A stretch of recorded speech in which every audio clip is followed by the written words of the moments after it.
Hello, and this week's video is going to be all about symbiosis. So it's about biology. And what is symbiosis, or what are symbiosis relationships? Well, they're relationship types between different species that live together. So in a certain habitat, you never have just one species. That never happens.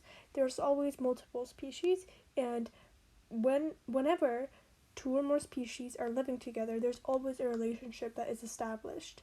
And here I'll be going over the symbiosis relationships that take place. So, three main types: mutualism, commensalism, and parasitism. So, mutualism, as the name might suggest, and the little drawing with two pluses, is a relationship in which both species, both organisms, benefit from it.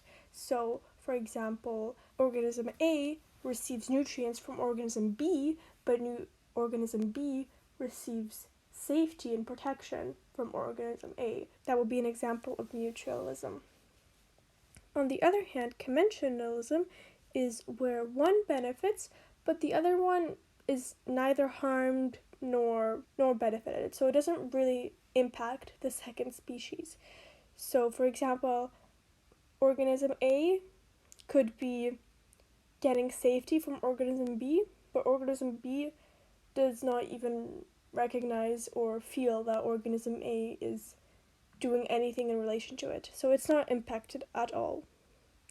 And then parasitism, as the name might suggest, is when one organism benefits and the other one is harmed. So one organism benefits at the exploitation of the other. So, for example, organism A receives nutrients from organism B, but in doing so, it kills organism B. That would be parasitism. Makes sense, right? So, moving on, I would like to look at a couple of examples, and I will name the two species that take part in this relationship and describe the behavior that takes place, and you should guess what type of relationship it is: mutualism, commensalism, or parasitism, and then I will tell you at the end. So the first relationship that we'll be looking at is cattle egret and cows.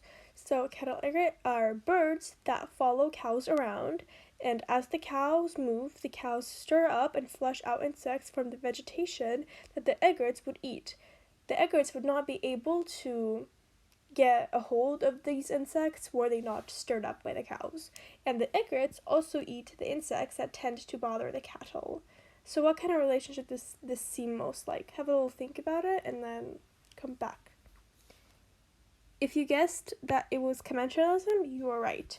So this relationship right here is commensalism. And that's because, obviously, the cattle egret over here benefits, right? It's getting food from the cows. But it's not doing so at the expense of the cows. The cows don't eat the insects themselves, so they're not really affected. And to be honest, the egret aren't also really benefiting the cows either way. So the cows don't really feel or don't really care that the egrets follow them around. Makes sense, right? So the egrets benefit, the cows don't feel anything. Okay, moving on. Then we have fungi and soil. So the fungi use soil and what is in it, so for example the decomposing plants or animals, for their own food and nutrition. In doing so, they also release nutrients into the soil, and then these nutrients are later used by plants to grow in spring. So in the end, the nutrients that the fungi release make the soil more fertile. So what do you think this could be? What relationship? If you guessed mutualism, you're right. So we can see here that the fungi benefit from the food that they're getting. On the other hand, the soil benefits from being more fertile due to the nutrients that the fungi release into the soil themselves. Makes sense, right? Alright, let's have another look. Next, we have cordyceps fungus and insects.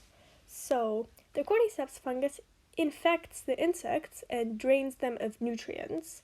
and then the fungus fills the body of the insect with spores for the fungus to then reproduce. In the end, the insect does not live anymore. So what could this possibly be? And I feel like that's a pretty easy one. If you guessed parasitism, you were right. This is clearly a relationship in which parasitism takes place. And we can see that by the fungus first getting all the nutrients from the insects and then also inserting its own spores so that it can then reproduce. What do the insects get? Well, the insects die and lose their nutrients. So that is obviously parasitism. Okay, let's take a look at one last example. So here we have orchids and tree branches. So the orchids grow on top of the tree branches, preventing the orchid from getting eaten or walked on the ground.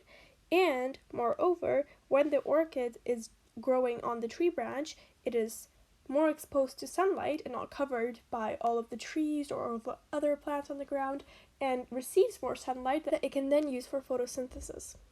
So the orchids receive their nutrients from the air and from the compost of the trees. So have a little think. What relationship does this sound most like? So why might this be commensalism? Well, the orchids obviously benefit. They're getting protection, preventing from getting eaten or walked on, and they also receive sunlight for photosynthesis. They're obviously benefiting over here. And the tree branches, they don't really care. As can be seen over here, the orchids don't steal the nutrients from the tree branches. They don't steal any resources from the branches. The compost from the trees, which are getting eaten by the orchids, they don't need it either way. And the air, they don't care about the air. So the tree branches are unaffected, while the orchids are benefiting and thriving, living on the tree branches. Alright, so I hope that made sense. So next time, wherever you see species living together, just refer back to this and maybe think about it. Is this relationship mutualism, commensalism, or parasitism? So I hope you enjoyed this week's video, and I hope you understand and have a little bit of a better understanding for relationships, symbiotic relationships more specifically, and see you next week.